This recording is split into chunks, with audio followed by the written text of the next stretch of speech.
Welcome to the Angry Nerd Podcast. My name is Arshawn Wade, aka the Angry Nerd. The Angry Nerd Podcast is taped in front of a live Facebook audience from my mom's basement. The Angry Nerd Podcast is brought to you in part by some bad life choices and a few shattered dreams. The Angry Nerd Podcast is made possible by money that my wife gives me from my SSI check, a chick named Joni, and proceeds from listeners like you. If you want to be one of the listeners that helps contribute to this show getting better and better, go to Cash App. My Cash App is $The Angry Nerd. Purchase one of the Angry Nerd Podcast t-shirts like I'm wearing here today. Dun, dun, dun, dun. For my listeners on Podbean, Spotify, or YouTube who can't see the design that I just posted up, imagine the angry emoji face and the nerd emoji face, and then it says Angry Nerd Podcast in black letters on a white t-shirt, or you can get yours with white ink and a black t-shirt. Hit me up at customteesbyarshawn.com. Let me know that you want one of the Angry Nerd Podcast t-shirts, or pick up one of our custom t-shirts that we pull from your mind. Let's be reasonable, though, people. Oftentimes, we'll have people come into the shop and they have absolutely no idea what can and can't go on a shirt. There are some things that just can't go on a shirt. I can't put a picture of your grandma on there and her favorite saying, and then when you scratch the left armpit, it says what she normally would. I can't do that. Okay. They want me to perform magic. All I can do is work with the fabric that I'm given. Okay. So you guys bear with me and go to the University of YouTube and do a 30-minute course and find out just a little bit about heat transfer vinyl and screen printing, and find out what the limitations are. So that way you have a little foreknowledge, so that you're not coming into the shop saying, hey, I want Godzilla busting out of the shirt, chewing on on my enemy's street sign. I can't do that, okay? I just can't. But anyways, tonight's topic, a mother's love. A mother's love is something that is unexplainable. We can't explain why a mom gets the strength to lift a car off of their toddler and save their life. We can't explain that. We can't explain how a mother stands in between a dog, a rabid dog, or any other wild beast. We can't explain why that happens. What gives her that courage? What gives her that strength? Is it the age-old adage, mama's baby, daddy's maybe? Could that quite possibly be it? Does mom have a stronger attachment to her children than dad does? I'm not entirely sure, but I do want to answer some of these questions, or at least take a stab at it, because our relationship with our mom, from a man's standpoint, is our first relationship with a woman. And I think it was Steve Harvey who said, you can tell a lot about a man and how he's going to deal with you by the way he treats his mother. Now, my mother and I have had a tumultuous relationship growing up, not very close, not very loving, in the traditional sense. And it's not until you become an adult and you learn to look at your parents objectively, you learn to look at your parents as people and realize, hey, this lady didn't have any love for herself. So how could she then give something that she was devoid of? So, of course, searching for information on a mother's love, took to the internet, see what I could figure out. On families.com is where I found some very eye-opening information. And one of the most noteworthy things is a mother's love is to be given unconditionally to establish trust and a firm foundation of emotional intimacy in a child's life. Let's chew on that for just a second. A mother's love needs to be given unconditionally, and it is vital, it is necessary to establish trust and a firm foundation of emotional intimacy in a child's life. So can you imagine what happens to a child who grows up with that devoid of unconditional love from a mom? What happens when this mom is so damaged? What happens when this mom is so hurt and riddled with turmoil from her previous experiences in life, and she doesn't have any unconditional love to give said child. Enters a lot of our problems, and most noteworthy, my problems. I had to examine my relationship with my mom, and I recognized my misdeeds with women over the course of my however many years I've been dealing with women. 20 some odd years. I'm 36, so I got at least 20 good solid years in the game. And most people who know me know this saying: I owe a debt to the institution of womanhood, because I have dealt treacherously previously in my life with women. And more recently, just based on sheer ignorance and negligence, I have caused horrific damage to my marriage. Maybe irreparable. I don't know. I'm not entirely sure, but it's led me down the rabbit hole to figure out why said behavior continues to crop up in my life. So, the back cover of Dr. Brenda Hunter's book, The Power of Mother Love, casts a vision for moms. Mother love shapes, cultivates, and individuals. Mother love shapes, cultivates, an individual. While most mothers know that their love and emotional availability are vital to their child's well-being, many of us do not understand the profound and long-lasting impact we have in developing our young children's brains, teaching them first lessons of love, shaping their consciousness. At a time when society urges women to seek their worth and personal fulfillment in things that take them away from their families and intimate bonds, Hunter invites women to come home to their children, their best selves, their hearts. Our children, our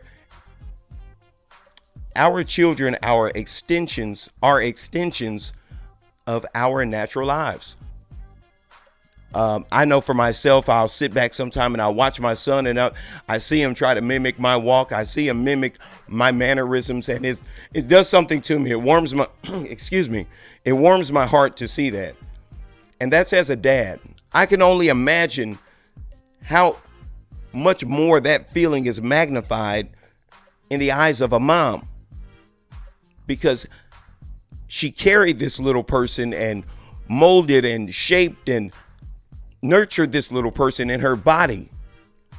So I can only imagine how much more so a mom is proud of the little guy or little girl who's running around the house wreaking havoc on the family.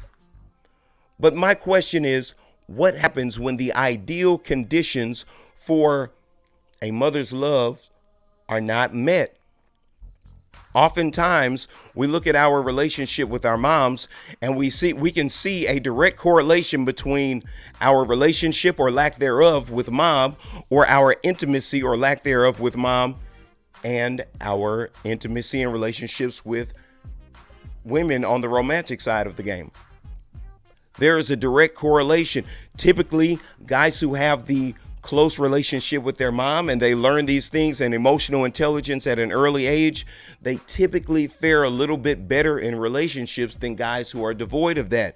Guys who come from the single parent household where there wasn't a lot of love and there was a lot of discipline, and this child becomes a de facto parent. We all heard terms like latchkey kid. That kid winds up fending for himself or herself oftentimes. So I know from my personal experience, I'll say this: not being hugged and kissed on and loved on and everything like that, it made me more of a stoic person. It's not that I don't have feelings or emotions, it's just that they're not very important. And since, to me, my feelings in that sense aren't very important, how do you think I view other people and their feelings? How do you think I deal with women in a romantic relationship and their feelings? They're not very important, because I don't hold much stock in emotional currency that way. I just don't. That's just not how I'm wired because of the way I came up. Now, I'll tell you a beautiful thing. me and my mother have dedicated ourselves to working on our relationship. And I really enjoy the direction that our relationship is going in. We're talking about a mother's love needing to be unconditional. And as I've been going through a tumultuous time in my adult life and in my marriage, my mother came to be with me. She didn't come with judgment like we know parents can do. She didn't come with the rod. She didn't come with a hard hand. My mother's a hard lady. My mother's from South Central Los Angeles. She grew up in South Central LA in the 70s. So that just to give you a little context as to what kind of woman we're talking about here. It was a tough time, and she turned out to be a very tough lady. I think she's on the precipice of that strong black woman movement. Yeah, I think she was right on, sister. I think she was one of those first ones. So in my eyes, she's the prototype for that. Once upon a time, I would tell people that if I could be half the man that my mom is, that'll qualify me to be a real N-word. Just because I saw her do amazing things that, it's amazing what a woman will do. Oftentimes guys can throw in the towel because typically the kids are with mom. Mom doesn't get that luxury. Mom goes to work and she puts up with the crap that the boss is putting out. Mom deals with the crap from baby dad. If he's giving or if he's not giving, whatever, mom has to make sure at all cost that this operation, a la the family unit, progresses at a reasonable rate. And what happens is mom gets cast in the role of, and I hate hearing women say this, mom/dad. And I have heard women say this, and I correct them all the times. I have to be the mom and the dad. No, you can never be a dad. You can be a phenomenal mother. You can be an exceptional mom. But at the end of the day, you are a woman. You can never be a dad.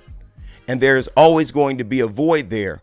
But if we exercise unconditional love and we create this trust and this firm foundation of emotional intimacy, we can start producing young men who have emotional intelligence, who go into relationships and already understand what it takes to care for and love and nurture a woman in a relationship.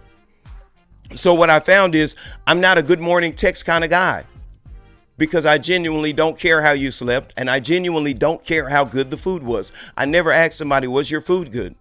I never asked someone, how did you sleep? I think those are stupid questions. I have no idea how to answer them when people ask them to me. I don't know how I slept. I was asleep.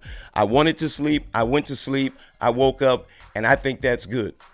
I don't really know how to answer that question. And more importantly, for me, I'm a cynical a-hole. Why do you care? Why do you care how well I slept? And why do you care how tasty my food was or wasn't? I genuinely don't care. I understand now, after I've already made these egregious errors in perception, that it's about intimacy. It's about caring about you. I think I've heard Steve Harvey say things like, a real man is going to make sure that you've eaten today. Hey, how are you doing? Did you pray today? Have you had any spirit time today? And since I don't have that natural inclination, I have gone down the rabbit hole and I have traced it back to my relationship with T. Jones, my relationship with my first lady. Let's talk about the name T. Jones, or T Lady. It stands for top lady, the number one lady in your life. The number one lady in your life. I'm sorry, I didn't mean to boo, Mom. Boom. The number one lady in your life. T Lady, top lady. The matriarch of the family is typically referred to as T Jones or T Lady, or your mom is affectionately referred to as the top lady. And now, mind you, this is a term that isn't used colloquially all over the country. For me, I first heard it when I was living in Dallas, Texas.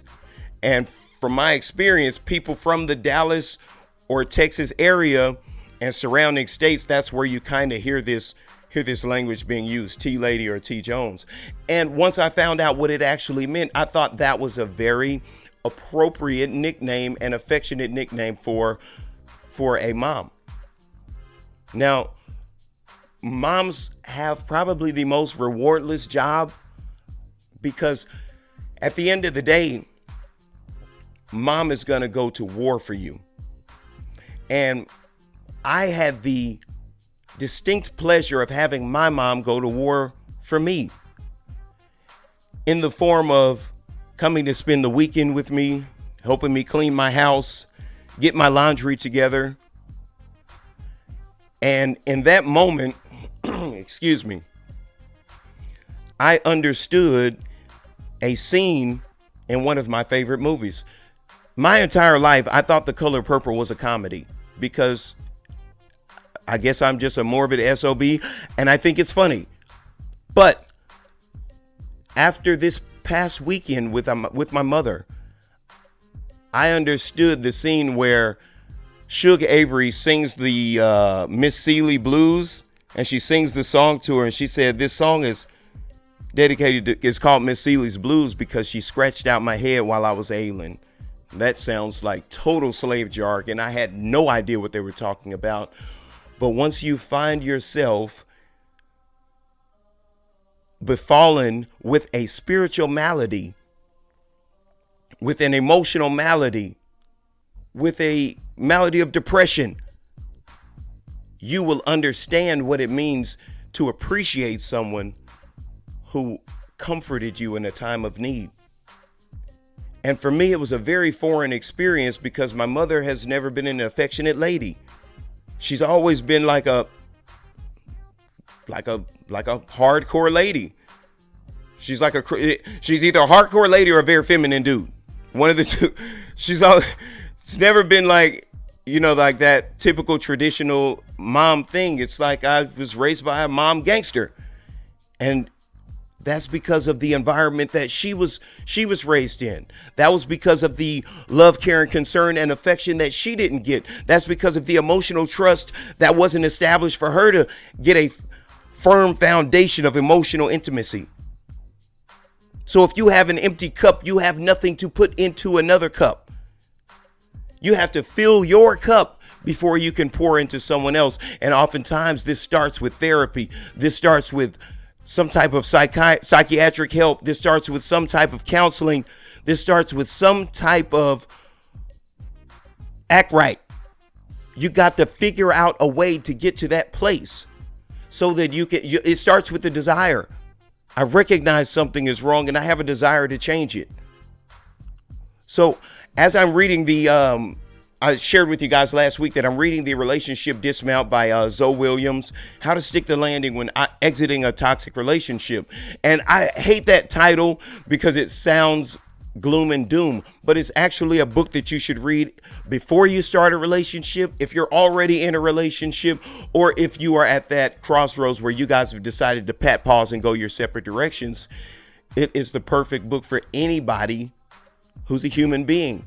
Because to be human is to be in a relationship, is to relate, is relationship, according to Mr. Zoe Williams via Jiddu Krishnamurti. Relationship is the human experience. One of the things that we say in treatment is God works through people. You have to maintain a certain level of spiritual clarity in order to be one of those people that God uses. So bringing it full circle all the way back to mom. Mom is our first girlfriend. Are there any oldest sons in the house? Anybody in the chat who's an oldest son? Do you remember? I don't know if your parents are still together, but let me tell you something. If you split up, if your parents split up and you're with mom is your girl. Like for me, it was like, okay, dad's not here. Mom and dad split up. I'm the man of the house. I'm the lion now. And I don't know about love and affection and tender things that way. I don't know about those things, but I know about protection. I know about standing firm and being an alpha. I know any dude she calls herself dating is getting smooth checked out the gate. I know how to do all of that stuff very well. So now in my 30s, with my mother's assistance, with my mother's guidance, with my mother's cooperation, we're having a beautiful interaction. We're texting each other, we're calling each other, we're talking to each other, we're interfacing, and it's a beautiful experience. And I'm watching my perception of women change. I'm watching my perception of women change. Now, for my guys who are out there in Facebook, Podbean, Spotify, or YouTube land, who have already had this relationship at the appropriate age, 6 months, 18 months, 24 months, for those of you guys, I get it now. For guys who are stone cold mama's boys, I get it now. I totally understand. And for those guys who have that great relationship with their significant other, who have the emotional intelligence to maintain a relationship, to maintain a marriage, or whatever the situation may be, I understand now. I understand the advantage that you have, because that relationship with your mom is a 100% precursor to how you're going to interface with women later on in life. Now, that's not to say that just because whatever relationship with their mom, that they don't have the ability to have a greater relationship out in the world. But I think that you are at a supreme disadvantage if you haven't previously had that relationship with your top lady, with your T. Jones, with your first lady. I think that the deck is stacked against you in the dating sphere, in the marriage sphere, because there are so many things that you haven't cultivated. There are so many what is that? Habits. There are so many habits that have to be in place in order to have a successful relationship. And those habits are cultivated with mom. I'll tell you why I never text a lady, good morning, how did you sleep? Because I've never checked on my mom that way, because we didn't foster that type of relationship. And I think it's beautiful right now that we are doing that. And it's an eye-opening experience. And it is a spiritual cleansing. She's healing from some stuff. I'm healing from some stuff. And it's a great experience. But we have to understand that a mother's love is supremely unique to the relationship between mother and child. For the very simple fact that this lady carried this human being inside her body for 9 months, 7 months. I don't know if you were premature, whatever your situation is. God bless you. And then she had her vagina transformed to have you. Or in my mother's case, she had her stomach cut open like a watermelon to get my big head ass out. Shout out to mom. I booed me for having a big ass head, and let's give mom a hand clap for having a C-section and getting me here. You know, listen, my mother's stomach looks like tapioca pudding when I was growing up. I didn't think about it as a kid. I just knew when she wore a bikini, I was like, that ain't it, sis. But now I'm like, Negro, how are you going to sit up here and roast your mom's stomach? That stomach is like that because of you, because your head was too big to come out of a vagina. But shout out to me having a big head, because mom, if I had came out, I would have transformed your vagina like everyone else's big head baby did. I got to think about that. Mom has an original vagina. Okay, I digress. I'm sorry. I went somewhere weird. Did I go too far? I went too far. Sorry. Anyways, so everything looks different to me now that I'm working on my relationship with my mom. And moms are always going to be there. They're always going to go to bat for their kids. And I was talking to my mom and I said, you know, moms have the ability to love unconditionally. I don't think dads do. I told my son, and I don't know if it's the right thing to do, but I told my 3-year-old, I said, hey man, it's a good thing you were born when you were born, because you're the first kid that I've had that automatically got my love. Man, your sister and your brother, they didn't get it out the gate. They had to earn it. Dads are built differently than moms. Think about it. Jeffrey Dahmer's mom was probably still saying, oh, they're mistreating my baby. They're disrespecting my baby. They're slandering his name. We saw his mom on the news. Anybody who can go find that old footage, His mom had something. You know who we didn't see? We didn't see his dad. And this is my theory on why we didn't see his dad, because it wouldn't have been a good look. Because dad would have said, listen, he's always been a problem. You've made excuses for him. Remember when he was a kid? Remember the thing with the rabbits? Remember the ants? Remember the crawfish? I told you, there's something wrong with him, Maud. This kid is damaged. We need to take him back. What is wrong with this kid? And now look, he's eating people, and you're still in denial. You birthed a monster. And mom's like, that's my baby. They're wrong. No, he didn't do it. That boy ate 130 something women, raped and killed 130 something. He did that. But a mother will never. Your mom will hide you out if you're on the run. Dad will call the people and tell them, look, you can't bring that drama over here, boy. I worked 40 years to pay for this house. You think I'm finna let you come over here with your drugs and ruin that? Boy, get on up out of it. And mom and dad will fall out because mama is going to take care of her baby. Because mom loves that baby unconditionally. Mom's relationship is different because she felt that heartbeat inside of her. Mom's relationship is different because she held that baby to her breast and breastfed that baby, gave nourishment from her body to that baby. Very different relationship there. Very different relationship. A mother will go without so that her children can have. There aren't a lot of men that are willing to make that type of sacrifice. And I think most of it has to do with the fact that we are socialized to look at our women, namely our mothers, as weaker or lesser or something abstract. Oftentimes, we're not conditioned to look at our mothers as people. We look at mom as this automaton who doesn't get sick, who doesn't get scared, who doesn't get hurt, doesn't need sleep. And we can take this unconditional love for granted. We can misuse this unconditional love. We can abuse and neglect this unconditional love. When your mother's telling you, stay away from them boys, they ain't no good. When your mother's telling you, that girl right there is going to cause you problems.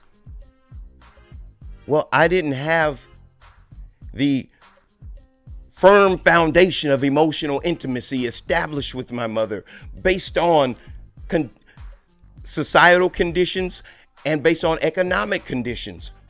It's very difficult to work on things like mental health and get family therapy when you're in poverty, when you have to figure out how the lights are going to stay on, when you're trying to figure out how in the world am I going to get graduation hat for this one? How am I going to get science class stuff for this one?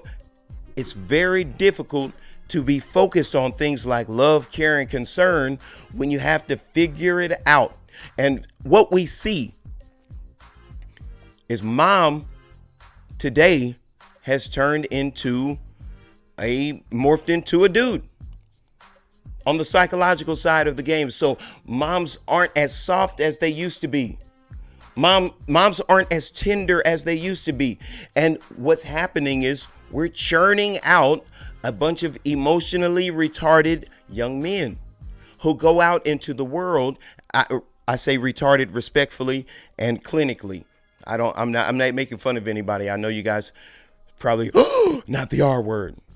But what we're seeing is a lot of young men going out into society devoid of the emotional tools that they need to be successful in relationships. And they're having sex and they're having these. And you know what's happening? That baby's not getting the emotional intelligence. That baby's not getting the firm foundation of emotional intimacy that he or she needs to be successful at living life and interfacing and interacting with people in romantic relationships. So a lot of our social ills, here we go. Capitalism. All roads lead to capitalism because mom has to hustle, scuffle, and struggle. She can't operate in her natural capacity as nurturer, as protector, lover, teacher. She can't operate in her proper capacity because she has to be employee, boss lady, boss B, all of that. She has to make it happen. She has to make sure that the show continues to go on at all costs. And one of the things that it costs is the relationship and the emotional bond between herself and her children. And what we do is we think that we are giving these things to our children. Why? Because we're providing for them. A lot of us come from lack. A lot of us parent from lack because we didn't have or we didn't get. So we parent from lack. One of my issues, I parent from a place of lack. I hug and kiss my kids incessantly. And even my 3-year-old's like, all right, you already kissed me, dang, move. Hey, I love you, buddy. Do you love me? I already told you 3 times today that I love you. How many more times do you need to hear it? Well, I was devoid of that. So what do? Overcompensate. So I can constantly, anytime my children are in my vicinity, I'm asking, hey, I love you. You love me? Hey, who loves you? I overcompensate because I was devoid of said firm foundation of emotional intimacy. So now we have my kids who are smothered with love, care, and concern. And they're like, hey, man, look, you dropped me off at school. I'm not kissing your cheek, Dad. Yes, you are. Or you're not getting out of my car. Thump, enters the locked door. So we have to take time out to step back and remember that mom is a person too, with her own cares, concerns, emotional baggage. And we have to take a step back and reevaluate our relationship with our mothers. T. Jones has to be looked at as a person first. What are her experiences? For the longest time, I harbored unforgiveness and resentment toward my mom because of the emotional foundation that wasn't established. And then when I understand that she was raised in an environment where she was devoid of love, care, and concern, now I understand why. This is why I didn't get it, because you didn't get it. So we have to go back and we have to figure out why you didn't get it.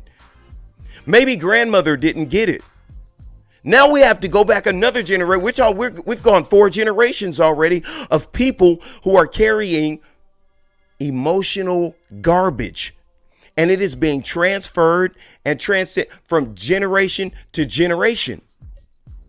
And then my good church people will talk about generational curses. Well, some of these curses we're visiting upon ourselves, we're visiting upon the next generation due to a lack of resources. If you work 80 hours a week, how are you going to have time for family counseling and therapy? I don't know anyone who can work 40, just live off of 40 hours a week. I haven't met anyone like that. Everyone that I know works and works a lot. Moms are working. Moms don't have time to come home and cook. Moms don't have time to sit down and interface. Moms don't have time to cuddle or read bedtime stories. Moms don't have time for that. They are exhausted. So they're not able to operate in their proper and natural capacity. So what are we seeing? We're seeing thousands, oftentimes in the low-income communities. We're seeing thousands, if not millions, of young people going out into the world devoid of the natural love, care, and concern that they should have got from mom, of the trust and firm foundation of emotional intimacy. And so what are we doing? Like the old song says, we're looking for love in all the wrong places. Because a mother's love is something that is irreplaceable.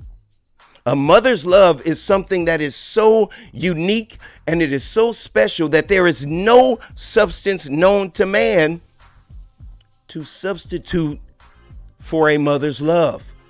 There's no amount of weed to smoke, and they got some good stuff out there on the market, but I'm telling you, it's not going to take the place of what you missed out, because mom had to go to work in this wicked capitalist society, and she had to neglect the love, care, and concern that she had for you in order to provide.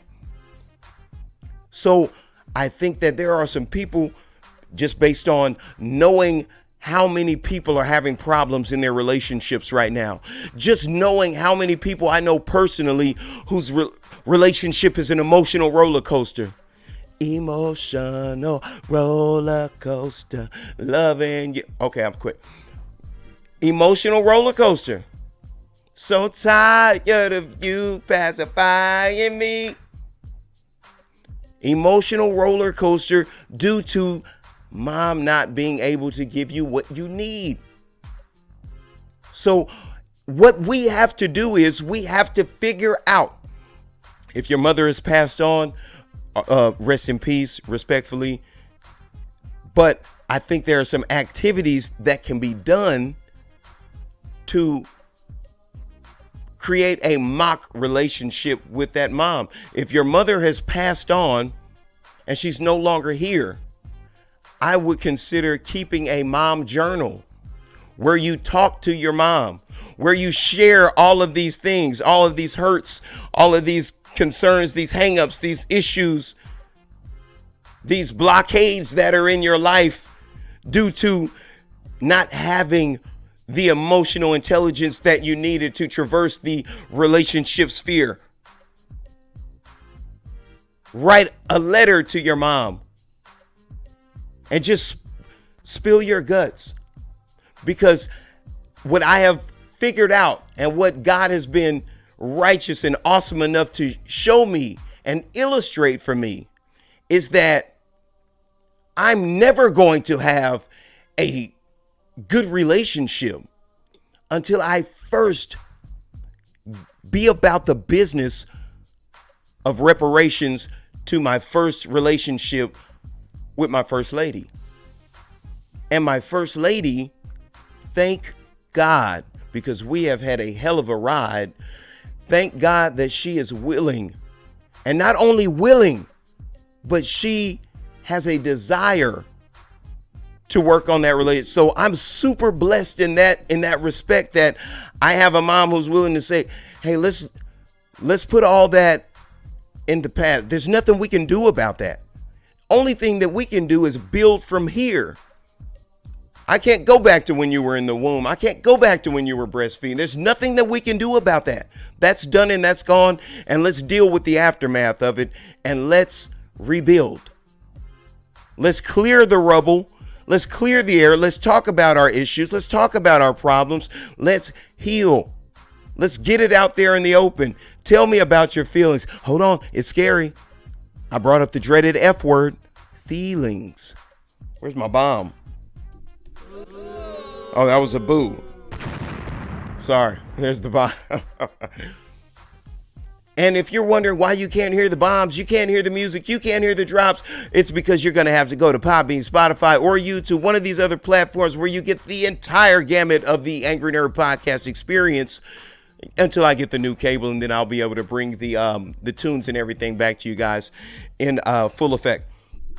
But we have to get with mom. And if you're in a situation where you have a mother who may be in rehab, or she may be incarcerated, or whatever the case may be, it's your responsibility to reach out to her. Don't be a stubborn SOB. Don't be a dirtbag. Well, she's the mom. She should reach out. No, they're old. They're not like that. Respectfully.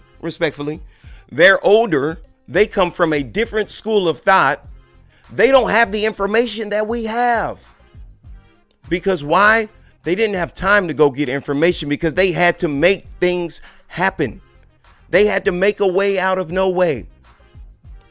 How do you think you got your school clothes? How do you think you got your school shoes? Because mom had to go out there and hustle, work extra shifts, And a couple of our moms found themselves in the Jada Pinkett role on Set It Off. I'm in a bind, Nate.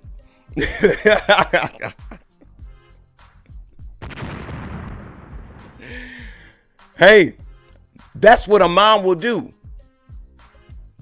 I don't know of many dads who will go do unsavory things with a lady of poor moral character and able to get a couple of bucks.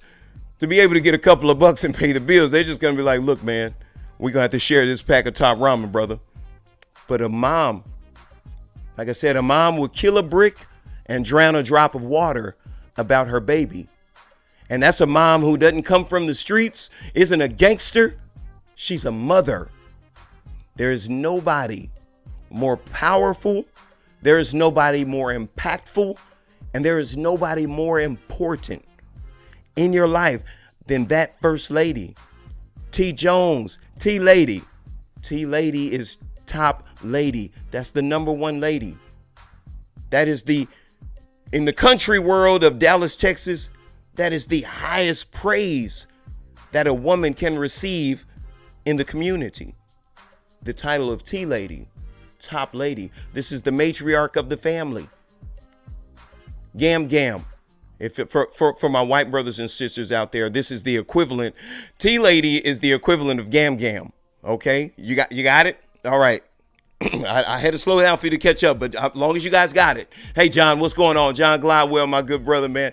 This is one of my really good friends. I really enjoy this guy. He has a great perspective. We're going to have him in the studio. Unbeknownst to him, he has no idea we're going to have him on an episode just because I love his mind. I love the way he thinks all the way outside the box. Excuse me. And he's like the white version of me. He talks nonstop. So whenever we're together, it's crazy that we're both talkers and interrupters and we can have a conversation and it makes sense. So anyway, he's a really good guy and we are going to have him on the show. I'm going to record an episode of Talk Tuesday, which is where we do man talk and it's explicit and it's just barbershop talk. And that series is I'm going to keep you guys posted on when that series is going to roll out. We're doing the recordings and we're editing and everything like that. It's going to be a 10 episode series and it's going to air like one episode a week. So we're still recording and we're still editing because it's difficult to do 2 live shows a week. So, but getting back to a mother's love is the most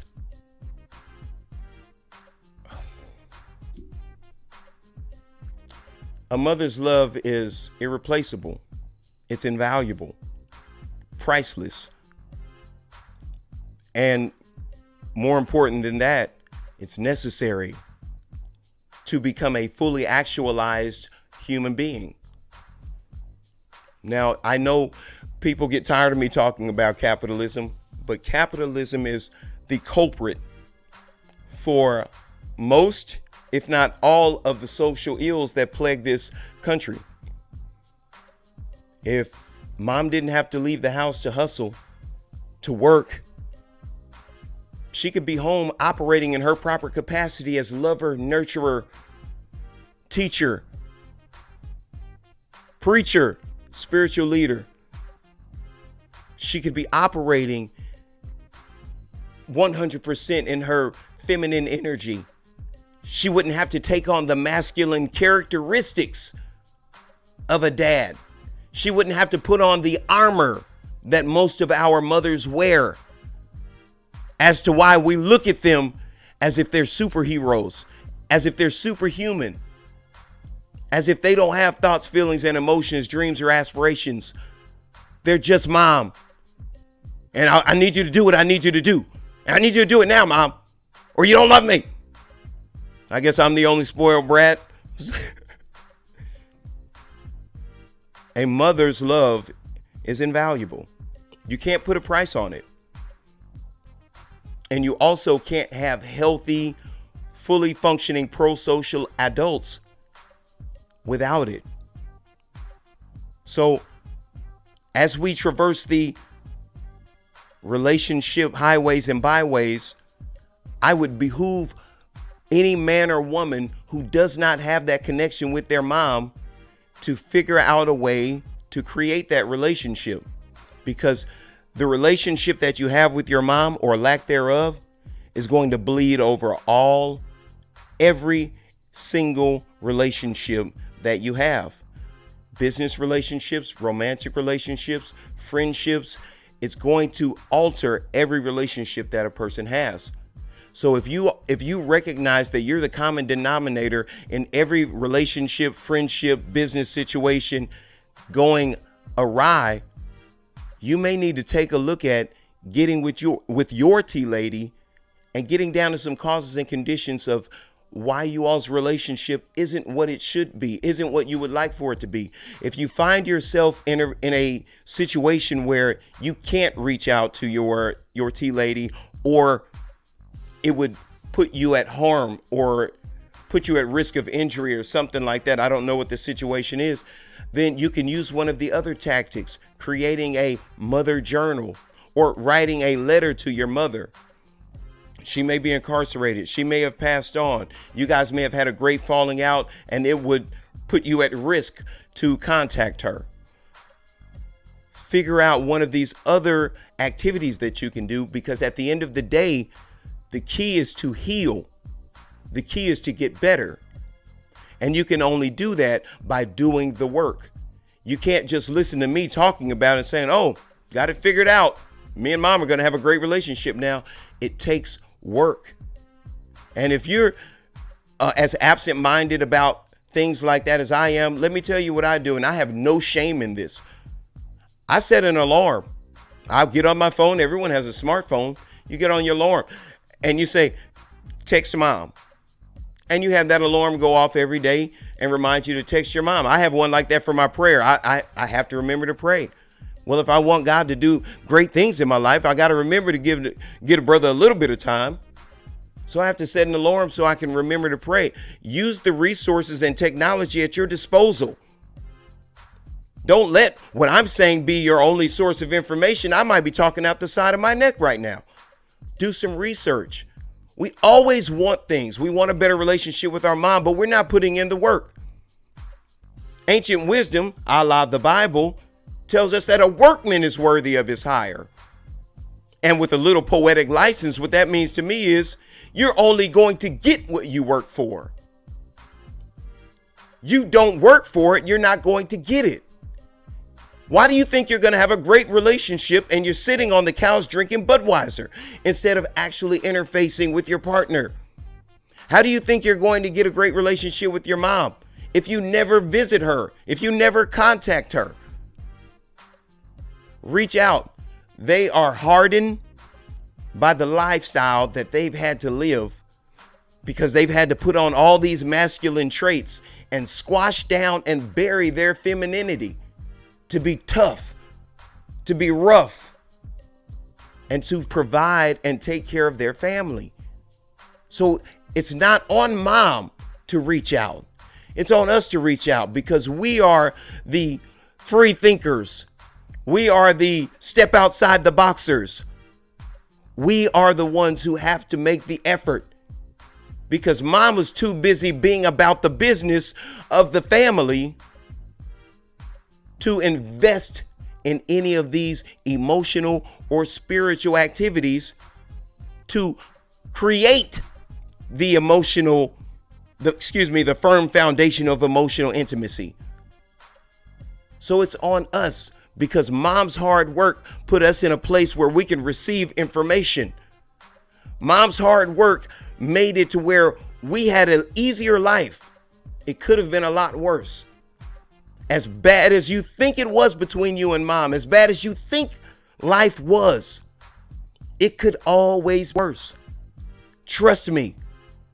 One thing about jail, one thing about prison, you learn that there are monsters in the world. There really are things that go bump in the night. There really are monsters under the bed. And that's all I'll say about that. So what I've learned is mom didn't have time for hugs and kisses. Mom didn't have time for cuddles, because no one had time to give mom cuddles. No one had time to give mom hugs and kisses. So this type of emotional currency doesn't hold a lot of weight with mom, not because mom was a bad person, but because mom had to take care of business. So men, women, boys, girls, if you're out there today and you have a rocky relationship with your mom, I am putting the onus for making it better on you, because they sacrificed so that we could read the books, so that we could go to school, so that we could learn. Now it's time for us to give back. It's time for us to build these ladies up so that they can stop being masculine, so they can finally be feminine. And it's up to us to give to them, even though they didn't have to give to us. How much greater is it that we get to the person who carried us for 9 months, the person who had their stomach split open or their vagina rearranged so that we could come into this world? How much more awesome is it that we get to turn around and impart spiritual and emotional gifts to them? And then we'll start seeing our communities change. We will start seeing our relationships change, because we're sending children out into the world as adults who have emotional barometers beyond that of a snail. We wonder what's wrong with these kids. I'll tell you what's wrong with these kids. They're looking for love in all the wrong places. They are looking for love in all the wrong places because we got to work. Hey, you guys know all roads lead to capitalism from me. I hope you guys got something out of this tonight. I hope somebody heard something here to where they're going to reach out and call their mom. Life is short. Life is short. And if you got a black mom, listen, they be eating bacon and fatback and all kinds of stuff.